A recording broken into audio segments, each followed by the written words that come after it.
Olá pessoas, espero que estejam todos bem. Nesse vídeo a gente está dando sequência à nossa série sobre a Segunda Revolução Industrial. Esse é o terceiro e último vídeo da série. E nesse vídeo a gente vai falar sobre como os trabalhadores reagiram à Segunda Revolução Industrial. A gente falou em vídeos anteriores um pouco sobre o liberalismo econômico, que a gente atribui hoje, ou a gente associa hoje ao pensamento de direita na política. E a reação dos trabalhadores, a gente vai ver o que o século XIX formou como pensamento de esquerda. Então, nos vídeos anteriores, quando a gente falou do liberalismo, a gente estava falando mais da direita política, e agora a gente vai falar do que vai surgir à esquerda, porque parte dos trabalhadores. Então, os trabalhadores vão reagir mal à Segunda Revolução Industrial. Aliás, eu diria que não a Segunda Revolução Industrial. Na Inglaterra, eles já começam a reagir mal à Primeira Revolução Industrial. Como a gente viu quando estudou a Primeira Revolução Industrial, os trabalhadores, eles tiveram muitas perdas com a Revolução Industrial. A Revolução Industrial fez com que eles tivessem que trabalhar mais horas por dia, ganhar menos em condições cada vez piores. E a Segunda Revolução Industrial fez isso se espalhar por toda a Europa. Na Primeira Revolução Industrial isso era mais restrito à Inglaterra, na Segunda Revolução Industrial isso se espalhou por toda a Europa. No início do século XIX, por volta de 1810, nós temos o que pode ser considerado o primeiro movimento operário, o primeiro movimento de trabalhadores assalariados, o primeiro movimento do proletariado no contexto da Revolução Industrial, da economia capitalista, reagindo à situação do trabalho. Esse movimento ficou conhecido como ludismo, porque o símbolo desse movimento era uma espécie de um ser mitológico criado pelos trabalhadores, que era o Ned Ludd. O Ned Ludd é esse gigante que vocês estão vendo aí na imagem do lado esquerdo. O que era o ludismo? O raciocínio do ludismo era muito simples e vocês vão ver que assim, não era muito acertado, mas foi a primeira reação que eles tiveram. O que é o ludismo? Os trabalhadores olharam para as fábricas e pensaram: o que mudou no nosso trabalho antes da Revolução Industrial para depois da Revolução Industrial? A principal mudança foi que nós começamos a trabalhar com máquinas. Então, a partir do momento em que nós começamos a trabalhar com máquinas, a nossa vida piorou muito. Portanto, a culpa de nossa vida ter piorado é das máquinas. Se a nossa vida piorou por causa das máquinas, a gente destrói as máquinas, se livra delas e nossa vida volta a ser como era antes. Então, o ludismo culpava as máquinas pela miséria.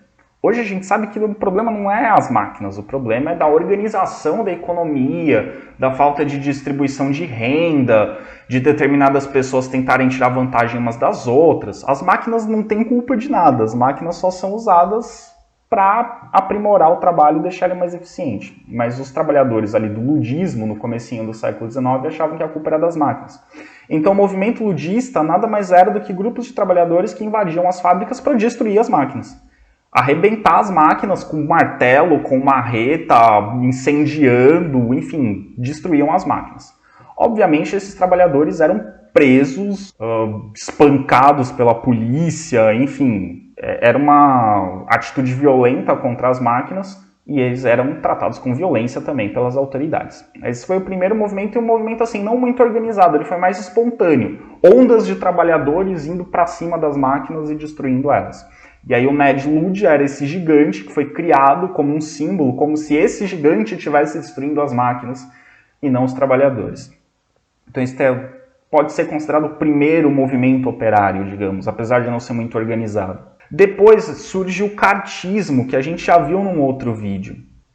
O cartismo, né, a gente falou dele quando tratou do triunfo da burguesia. Então volta lá nos vídeos do triunfo da burguesia que a gente já falou sobre o cartismo. O cartismo surgiu em 1830, foi o primeiro movimento realmente organizado, em que os trabalhadores ingleses tentaram se articular e ter uma participação política na sociedade. E aí eles fizeram essa carta, o movimento se chama cartismo porque vem dessa carta, uma carta que tinha 6 pontos, 6 propostas dos trabalhadores para a burguesia. A burguesia controlava a política, então olha, nós queremos 6 coisas. Que todos possam votar, né, o sufrágio universal masculino, acabar com o voto censitário, então todo homem poder votar independente da renda, Voto secreto e numa cédula, porque se o voto fosse aberto, o trabalhador poderia ser subornado, pressionado, ameaçado. Eleições anuais, uma frequência nas eleições. Igualdade entre os direitos eleitorais, que independente da renda, independente da posição social, a pessoa tivesse o mesmo direito de votar e de ser votada. Participação de representantes da classe operária no parlamento. Como eu disse, o parlamento era controlado pela burguesia, os trabalhadores queriam ter acesso ao parlamento, então eles queriam poder se candidatar e poder eleger seus representantes. E que os parlamentos fossem remunerados, que os parlamentares fossem remunerados, porque como os parlamentares não eram remunerados, só conseguia se dedicar aos trabalhos parlamentares quem tinha uma fonte de renda que permitisse que ele não fosse ao trabalho, o dono da fábrica. Então ele podia deixar seus funcionários trabalhando e ir fazer política. O operário, para ir fazer política, ele tinha que sair da fábrica, e aí ele não ia ter uma fonte de renda. Então se o parlamentar fosse remunerado, o trabalhador poderia se licenciar do seu trabalho e durante o seu mandato se dedicar à política. Então esses eram os pontos. Obviamente a burguesia não aceitou, e o movimento cartista, fez alguns protestos, algumas manifestações, e eles chegaram a ser reprimidos pela polícia e pelos próprios burgueses, como mostra esse quadro aí, que eu já mostrei em outro vídeo, que tem um cachorrinho voando lá em cima. Para quem não viu o cachorro voando, vou circular ele. Aqui o bichinho voando. Não sei se é um cachorro, se é um gato, acho que é um cachorro voando aqui. Tacaram um cachorro, coitado. Então aqui as cartolas representam a burguesia, os aventais representam os operários. Então aqui a briga entre os burgueses e os operários. Isso virou um conflito, eles saíram na mão, literalmente. Pois bem, além do movimento operário em si, surge uma ideia que vai virar uma ideologia, um sistema de ideias que vai influenciar a política. Esse sistema de ideias que vai influenciar a política é chamado de socialismo. E o socialismo é uma das correntes de pensamento de esquerda. Tem gente que acha que toda a esquerda é socialista. Não. Socialismo é uma das formas de pensamento de esquerda. Só assim, quando a gente fala de esquerda e direita no século XIX, esquerda é quem está mais preocupado com as questões do ponto de vista dos trabalhadores, que acha que se resolver as questões dos trabalhadores primeiro, resolve de toda a sociedade. Já a direita, no século XIX, é quem está preocupado com as questões do ponto de vista da burguesia. E eles acham que se resolver os problemas da burguesia, isso vai resolver os problemas de toda a sociedade. Exemplo, um pensamento de esquerda vai dizer, se você aumentar os salários dos trabalhadores, isso é um benefício para os trabalhadores, se você aumentar o salário dos trabalhadores, eles vão consumir mais, isso vai incentivar as fábricas a produzir mais, isso vai gerar mais emprego e vai aumentar o lucro dos burgueses. Beneficia toda a sociedade a partir de um benefício para o trabalhador. A direita vai dizer o seguinte, não, você tem que diminuir os impostos das fábricas. Isso é algo que vai beneficiar a burguesia. Diminuindo os impostos das fábricas, eles vão ter mais dinheiro para investir na produção. Investindo na produção, o produto fica mais barato. O produto ficando mais barato, mais gente consegue comprar. Mais gente comprando.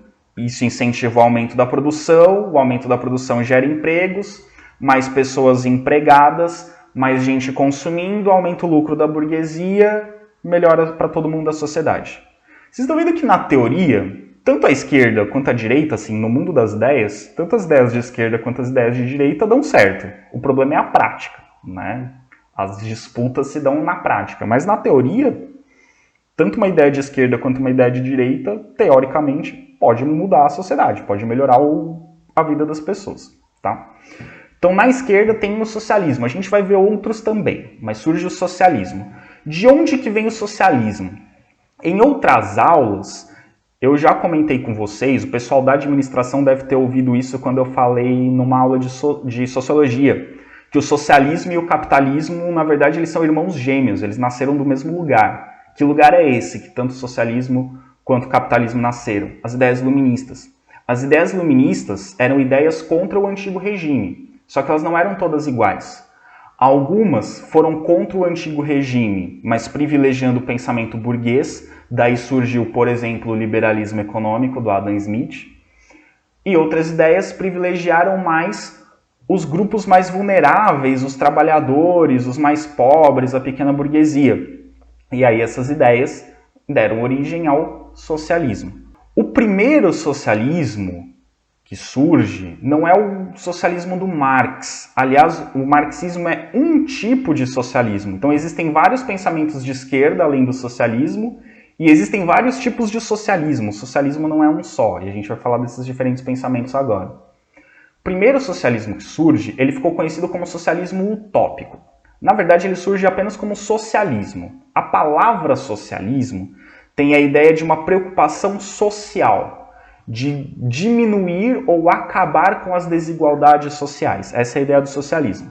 Ele passou a ser conhecido como utópico depois, por causa do marxismo, por causa dos marxistas. Por que utópico? Utópico quer dizer algo que não pode ser implementado na vida real. É algo que só existe no mundo das ideias. Para os marxistas, esse socialismo original, ele era utópico, ele não tinha como ser implantado na prática. Por isso eles chamavam de utópico. Mas no começo era só socialismo. E quem defendia essas ideias socialistas que queriam diminuir a desigualdade na sociedade? No século XVIII, esse pensamento iluminista, mais socialista, foi defendido por pessoas como Saint-Simon, Robert Owen e Fourier, Jacques Fourier. Esses pensadores eram todos burgueses ou aristocratas, eram pessoas de classes mais altas da sociedade. Então, assim, eles não eram trabalhadores, operários, camponeses, não, eram pessoas da elite da sociedade francesa, inglesa, enfim. Eram pessoas da elite da sociedade. Então, esse pensamento socialista começa daí. E por que chamavam de utópico? Os marxistas criticavam esse socialismo chamando ele de utópico, como algo que não era possível fazer na realidade. Porque eles entendiam que é o seguinte: como é que eu vou fazer a sociedade ser mais igual? Convencendo quem tem mais a ser capaz de distribuir essa renda. Não pegar o que tem e distribuir para as pessoas, mas ser quem tem mais ser capaz de perceber que se ele diminuir um pouco o lucro dele, ele pode aumentar o salário do trabalhador, e isso vai melhorar a vida das pessoas. Então o socialismo utópico pensava em criar uma sociedade sem desigualdades, uma sociedade que todos fossem iguais, convencendo as pessoas a agirem dessa forma. Tudo bem? Então, e os marxistas criticavam esse socialismo dizendo: quem ganha muito dinheiro não vai querer ganhar menos dinheiro. Na prática, isso é impossível, ninguém vai querer. Por isso que eles chamavam esse socialismo de utópico. Mas essas ideias socialistas surgem no iluminismo. Elas são filhas do iluminismo, assim como o liberalismo econômico, que vai dar origem ao capitalismo. Tudo bem? Por isso que eu falo que o socialismo e o capitalismo, na verdade, eles são irmãos gêmeos. Eles nasceram do mesmo lugar, que são as ideias iluministas no final do século XVIII. Ok? O crítico do socialismo utópico é o socialismo científico, ou comunismo, que eles chamavam de científico porque eles diziam assim: o socialismo utópico ele só existe no mundo das ideias, não tem como aplicar. Agora esse é científico, esse tem como a gente aplicar, esse é racional, esse vai dar certo. E ele também ficou conhecido como comunismo. Os grandes pensadores do socialismo científico ou comunismo, Karl Marx e Engels, Friedrich Engels, Marx e Engels. O comunismo, ou os comunistas, acreditavam, ou acreditam ainda hoje, porque ainda existem comunistas, acreditam que o Estado, o governo, deveria ser tomado pelos socialistas para acabar com as desigualdades e depois ser extinto. Ou seja, os comunistas eles acreditam que o que gera desigualdade no mundo é o Estado, porque o Estado é controlado pela burguesia e a burguesia vai atender apenas aos seus próprios interesses. Então os trabalhadores tinham que tomar o Estado, dar um golpe de Estado mesmo, tirar a burguesia e criar um governo dos trabalhadores, uma ditadura de trabalhadores. Ditadura mesmo, que as pessoas teriam que obedecer a esse governo dos trabalhadores. Durante essa ditadura dos trabalhadores, os trabalhadores iam tomar uma série de medidas para igualar as pessoas na sociedade, para acabar com as diferenças sociais. A partir do momento que todas as diferenças sociais acabassem através desse governo comunista, o governo já não seria mais necessário, porque a partir do momento que todo mundo é igual, não tem mais briga, não tem mais disputa. Se todo mundo é igual, o governo não é mais necessário e aí acaba o Estado, não há mais necessidade de governo. Então, para os comunistas, a ditadura é um estágio antes de se chegar a uma plena liberdade em que não existe governo, não existe Estado, cada um cuida de si e todo mundo é igual, todo mundo tem as mesmas coisas. Tá? Então essa é a ideia do comunismo. Tomar o poder, criar uma ditadura essa ditadura vai obrigar todo mundo a ser igual, e depois que todo mundo for igual, acaba o governo, não tem mais governo. Então isso é o comunismo ou o socialismo científico. Algumas das ideias mais importantes do socialismo científico, elas aparecem no Manifesto Comunista de 1848, escrito por Karl Marx e Friedrich Engels. Nesse Manifesto Comunista, eles defendem o comunismo e defendem como esse comunismo deve ser implantado, através de uma luta revolucionária. Os trabalhadores têm que ir para a luta mesmo, luta literal, pegar em armas, lutar, entrar em guerra com a burguesia, tomar o governo da burguesia, assumir o controle, e uma vez no comando do Estado, os trabalhadores vão criar um Estado comunista, uma ditadura comunista que vai igualar as pessoas. Só que quando a gente fala de comunismo, existem muitas ideias erradas, principalmente no senso comum, e existem muitas confusões. Para os comunistas, os trabalhadores têm que tomar o controle, né, do Estado, e o Estado tem que tomar o controle da produção. Então, não existiriam empresas privadas, não existiria produção agrícola privada. Dentro de uma perspectiva comunista, o Estado tem que controlar tudo. Toda a produção, tanto industrial quanto agrícola, tem que ser controlada pelo Estado. Então não existiria mais propriedade privada dos meios de produção. E é importante falar da frase completa: propriedade privada dos meios de produção. Porque tem gente que acha que o comunismo é contra qualquer tipo de propriedade privada. Não, e eu vou explicar isso daqui a pouquinho. Não é contra a propriedade privada qualquer, é contra a propriedade privada dos meios de produção. Fazendas de produção agrícola, fábricas, bancos, isso tem que ser estatal, não pode ser privado.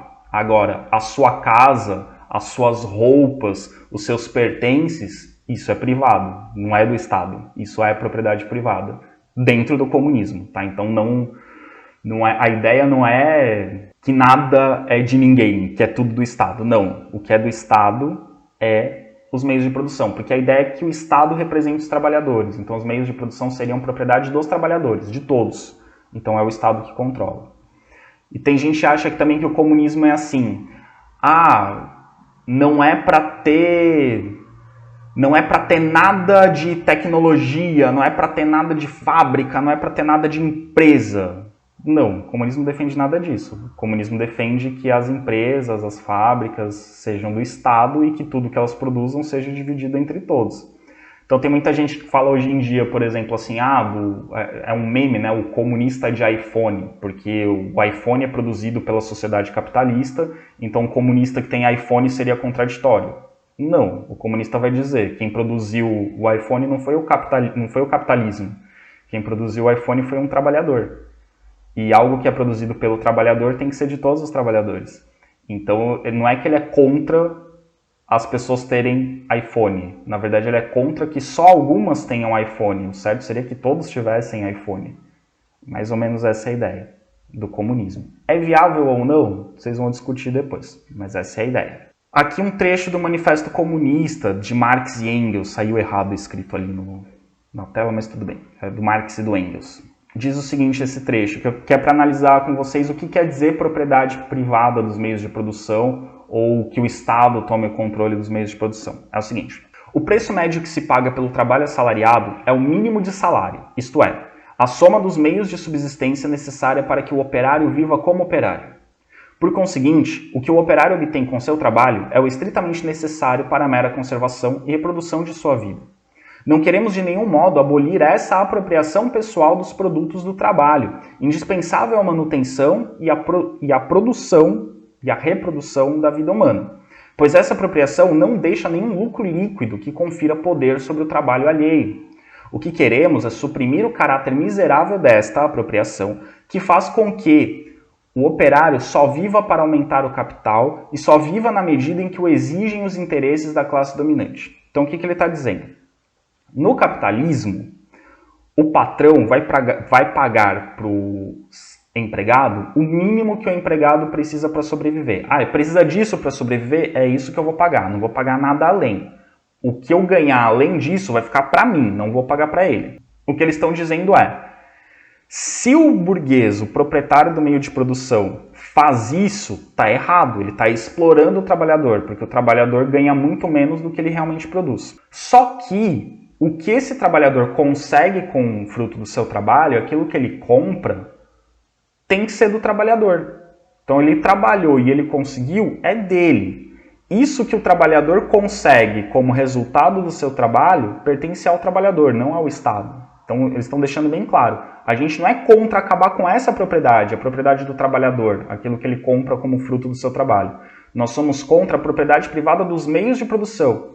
Porque se os meios de produção são privados, o capitalista, que é o dono desse meio de produção, vai explorar o trabalhador, vai fazer o trabalhador ganhar muito menos do que ele merecia pelo seu trabalho. E ele vai ficar enriquecendo às custas do trabalhador. A gente é contra isso. A gente quer que todo mundo ganhe igual, segundo o fruto do seu trabalho. E aí cada um vai conquistar as coisas que tem direito a partir do seu trabalho. Então ninguém vai ter mais ou menos do que o outro, vai ter privilégios. Todo mundo vai ter mais ou menos igual, segundo o seu trabalho. E o que cada um tem é seu, não é do Estado. As minhas roupas, a minha casa, os meus utensílios são meus, não são do Estado.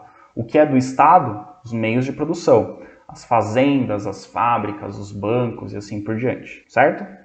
Outro pensamento que surge ali no final do século XIX, esse já é bem mais para o final do século XIX, e que soa contraditório para algumas pessoas, é o socialismo cristão.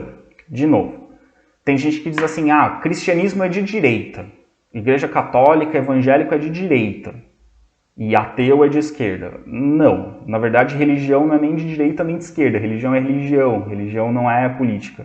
A gente fala de direita e esquerda quando a gente está falando de pensamento político.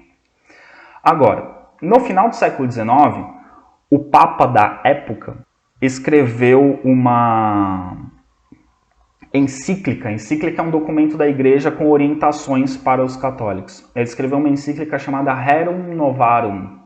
Essa encíclica chamada Rerum Novarum, o nome Rerum Novarum em latim quer dizer as coisas novas. O que são essas coisas novas que estão surgindo na Europa? Industrialização, na segunda revolução industrial, movimento operário, liberalismo econômico, socialismo, tudo coisas novas no século XIX. E a Igreja Católica se pronuncia sobre essas coisas novas no século XIX. E o Papa vai escrever o seguinte ali no final do século XIX.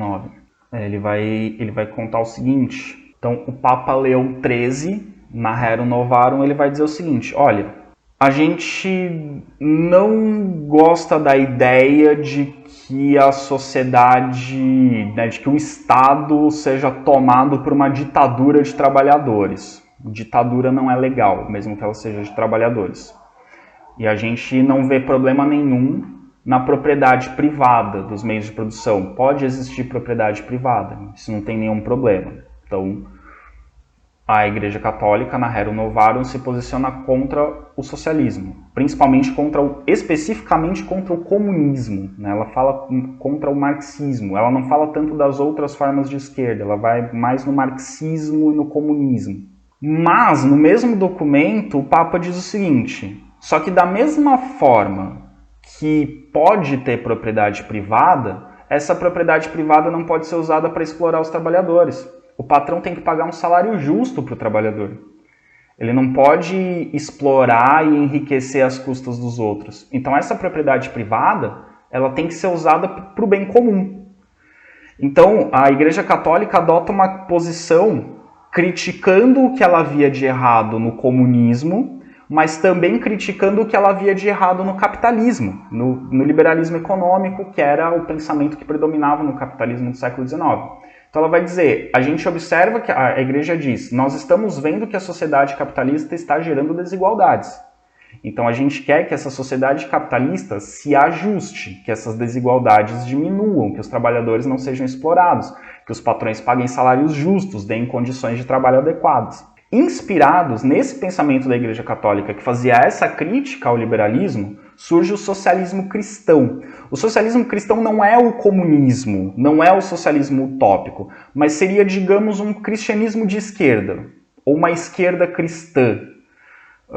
Hoje em dia, os partidos políticos na Europa que têm essa ligação com o socialismo cristão são chamados de partidos... seria a social-democracia cristã. né? A social-democracia cristã. Então é um pensamento um pouquinho à esquerda. Então eles não são contra a propriedade privada, não defendem a ditadura do proletariado, não defendem um governo comunista, mas eles defendem que o patrão pague um salário justo para o seu trabalhador. Então eles não vão achar que o trabalhador tem que tomar o poder, tirar a burguesia. Não, pode continuar a burguesia no poder, mas a burguesia tem que atender às reivindicações dos trabalhadores. A burguesia tem que proporcionar que os trabalhadores participem do governo. E a burguesia tem que trabalhar para que a condição dos trabalhadores melhorem, para que os salários melhorem, as condições de trabalho melhorem. Então, o socialismo cristão, a grande diferença para o marxismo é que o marxismo defende a luta de classes, que os trabalhadores vão para o pau com os burgueses, que eles tomem o poder, se preciso pegar em arma, bater, matar, tomar o Estado, tomar o governo, luta mesmo, luta armada, tomar o governo da burguesia. O socialismo cristão não defende isso. O socialismo cristão vai dizer, os trabalhadores, os patrões têm que entrar em acordo, eles têm que chegar a um denominador comum, não pela briga, mas pelo diálogo, para que a economia seja regulada de modo a beneficiar ambos. Então esse seria o socialismo cristão, que surge a partir dessa encíclica Rerum Novarum. Ao longo do século XX, a Igreja Católica vai fazer outros documentos reafirmando as críticas ao comunismo e ao liberalismo econômico.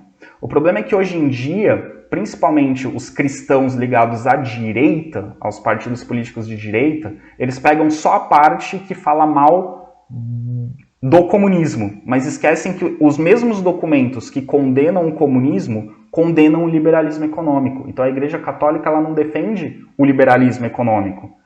Ela defende uma conciliação, um modelo econômico de conciliação entre os interesses de trabalhadores e de patrões. E também, na segunda metade do século XX, vai surgir um outro movimento de esquerda dentro da Igreja Católica, mas que a Igreja Católica vai renegar, não vai aceitar, que é a teologia da libertação. A teologia da libertação, sim, é uma conciliação entre o marxismo e o catolicismo. A teologia da libertação vai pegar as ideias do Marx e meio que vai batizar o Marx. Vai pegar o Marx e falar, nossa, as ideias do Marx são muito parecidas com as ideias de Jesus Cristo, vamos juntar numa coisa só. E a Igreja Católica falou, não, isso aí não tem nada a ver, Marx não tem nada a ver com Cristo, Marx era ateu, Cristo é Deus e não misturem as coisas. Então a Igreja Católica se posicionou contra a teologia da libertação. Mas ela ainda tem uma certa influência entre alguns católicos, a teologia da libertação. Mas essa sim seria um catolicismo comunista, a teologia da libertação. O socialismo cristão não. Ele é classificado como de esquerda, assim, mais precisamente como centro-esquerda, mas ele não é comunista, ele critica o comunismo. Ele vai defender uma conciliação maior entre patrões e empregados e vai defender um modelo de liberalismo econômico que explore demais o trabalhador. Então esse é o socialismo cristão. Outro pensamento de esquerda, que alguns chamam de extrema esquerda, é o anarquismo. O anarquismo, ele é parente do comunismo. O comunismo, como a gente viu, ele defende que os trabalhadores tomem o poder, controlem o Estado, criem uma ditadura do proletariado, essa ditadura vai igualar a sociedade e quando a sociedade se tornar igual, quando todo mundo se tornar igual, acaba o governo. Esse é o comunismo. O anarquismo, ele vai dizer o seguinte, a gente também quer acabar com o Estado, a gente não quer nenhuma forma de governo. Só que se os trabalhadores tomarem o poder, os trabalhadores serão governo. E a gente não quer governo. Então a gente quer acabar com qualquer forma de governo agora. A gente quer acabar com qualquer forma de governo, qualquer forma de autoridade. Qualquer instituição que mande na vida das pessoas tem que deixar de existir. Essa instituição pode ser o Estado, uma instituição política, pode ser uma instituição econômica, uma grande empresa que controle a vida das pessoas. Essa instituição pode ser uma instituição religiosa, por exemplo, a Igreja Católica. Qualquer instituição que mande, que diga para as pessoas o que elas têm que fazer, tem que acabar. Cada um tem que cuidar da sua própria vida. Não tem que existir governo. Só eu tenho que me governar. Ninguém me governa, eu não governo ninguém. Só eu me governo. Esse é o anarquismo. Aí você tem uns anarquistas um pouco menos radicais, como Frances Proudhon, que ele queria que as pessoas tomassem consciência de que o governo era desnecessário e a partir daí o governo acabaria o Estado. Então era uma coisa mais pela educação, pelo pensamento, pela filosofia. Mas você também tem os anarquistas mais radicais, o Bakunin, que eles vão pensar o seguinte: eu tenho que acabar com as empresas, então eu vou explodir as fábricas. Eu tenho que acabar com o governo, então eu tenho que matar o rei e o presidente. Eu tenho que acabar com a igreja, então eu vou pôr fogo nas igrejas. Era um anarquismo radical. O anarquismo que a ideia era: o mundo tá uma porcaria, vamos acabar tudo e começar de novo. Então eles queriam destruir a sociedade para ela recomeçar do zero. Para eles não dava para pegar uma sociedade capitalista e transformar em anarquista, né? Os socialistas, eles defendiam o seguinte, então vamos lá de novo as diferenças. Socialistas: a gente se candidata, a gente ganha as eleições e faz um governo mais justo. Esse é o socialista. É um governo em que diminui as desigualdades sociais. Comunistas: a gente não se candidata, a gente dá um golpe, a gente toma o governo, a gente tira a burguesia do governo, controla o governo com os trabalhadores, e esse governo, essa ditadura, vai obrigar a sociedade a ser igual, e aí quando a sociedade for igual, todo mundo não precisa mais de governo. Aí a gente chega numa sociedade em que todos são iguais e ninguém precisa obedecer nenhuma autoridade. Os anarquistas vão falar: não tem eleição coisa nenhuma, não serve para nada, não tem ditadura nenhuma, isso não serve para nada. Tem que acabar com tudo e não ter autoridade. Tem que acabar com as formas de autoridade de uma vez. Uns vão dizer: olha, a gente vai, né, o socialista vai querer transformar aos poucos, o comunista vai querer transformar de forma mais radical. O anarquista não vai querer transformar, ele vai querer acabar e começar de novo. Para os anarquistas, essa sociedade já deu errado. Então você tem que acabar com tudo, com todas as instituições, e começar do zero. É a única forma de dar certo. Então esse é o anarquismo, ele quer acabar com toda forma de governo. O anarquista não reconhece nenhuma autoridade, não reconhece nenhum governo. A única autoridade é a sua própria consciência. Então essa é a ideia do anarquismo. Então tem os que vão mais pelo convencimento, como o Proudhon, como eu já citei, e uns que vão pela força. Vamos matar os reis, os presidentes, as autoridades, aí não tem mais autoridade nenhuma, e a gente começa a viver cada um segundo sua própria consciência. Então esses são os pensamentos que a gente chama de esquerda, né? O socialismo, o comunismo, o socialismo cristão, que é mais para o centro, não é, ele está no centro com um pezinho na esquerda, mas é classificado como esquerda, e o anarquismo, que seria a extrema esquerda, ok? Em outro momento a gente vai falar sobre outras dimensões políticas, mas percebam que eu estou falando de esquerda aqui, relação com o governo, relação com a economia. Eu não estou falando de questão de autoritarismo ou não, ser democrático ou não. Isso a gente vai ver numa outra aula, que é uma coisa um pouco mais complexa, tá? Mas aqui eu estou falando dos tipos de esquerda. Todos esses tipos de esquerda, você vai ter gente mais democrática e gente mais autoritária. Essa questão de ser democrático ou autoritário é um outro ponto. Não vai entrar nessa classificação aqui que a gente está fazendo agora, ok? Pois bem, os trabalhadores, eles vão se identificar muito mais com esses pensamentos mais à esquerda do que propriamente com o liberalismo econômico. Você vai ter trabalhadores mais identificados com o socialismo utópico, alguns trabalhadores mais identificados com o socialismo cristão, muitos trabalhadores identificados com o comunismo e alguns outros com o anarquismo. Ao longo do século XIX, então, existiam vários pensamentos de esquerda, mas para o final do século XIX que o marxismo, o comunismo vai ganhar destaque, mas mesmo assim ele não vai se tornar o único, e até hoje, ainda hoje, ele não é o único. Apesar dele ser o mais famoso, ele não é o único, e eu não diria nem que ele é o mais comum, que ele é o majoritário. É uma forma de pensamento de esquerda, tá?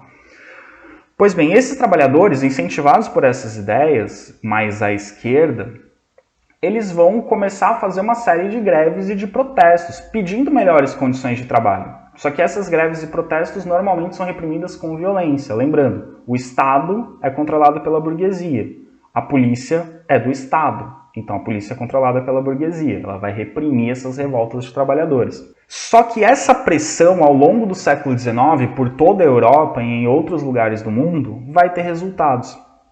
Então os governos, para evitar essas revoltas, para evitar essas convulsões sociais, começam a criar uma legislação que proteja os trabalhadores e que melhore um pouco as condições de trabalho. Então os trabalhadores vão conseguir o direito de greve. Se o patrão não cumprir o que está combinado, o trabalhador tem o direito de cruzar os braços. Isso é a greve. A greve é quando você não aceita as condições de trabalho porque o seu patrão não está cumprindo com o que foi combinado. Os sindicatos são regulamentados e autorizados. Antes eram proibidas as organizações de trabalhadores, mas eles passam a ser regulamentados e passam a ser vistos como os representantes oficiais dos trabalhadores. A jornada de trabalho, na maioria dos países, passa a ser uma jornada de 8 horas diárias. Por que 8 horas diárias? Aqui em cima nesse cartaz está escrito em francês, mas eu traduzo para vocês aqui. 8 horas de trabalho, 8 horas de recreação, 8 horas de descanso. Por que 8 horas, 8 horas, 8 horas? O dia tem 24 horas. Se você dividir 24 por 3, dá 8. Então, 1/3 do dia para o trabalho. Você vai ter 8 horas para trabalhar. 8 horas para se divertir, para espairecer, para se exercitar, para cuidar da saúde, enfim, você vai ter 8 horas de recreação. E 8 horas de descanso, suas 8 horas de sono. Claro que na prática, essas 8 horas que seriam de recreação viram o tempo que a pessoa perde no transporte, vira o tempo que a pessoa perde fazendo alguma outra coisa, então não viram 8 horas de lazer. E às vezes as 8 horas de sono também são menos de 8 horas. Mas a ideia, o princípio da jornada de trabalho de 8 horas é essa, é dividir o dia em 3 partes iguais. Uma parte para o trabalho, uma parte para recreação, para estar com a família, com os amigos, com os filhos, enfim, e uma parte para o descanso.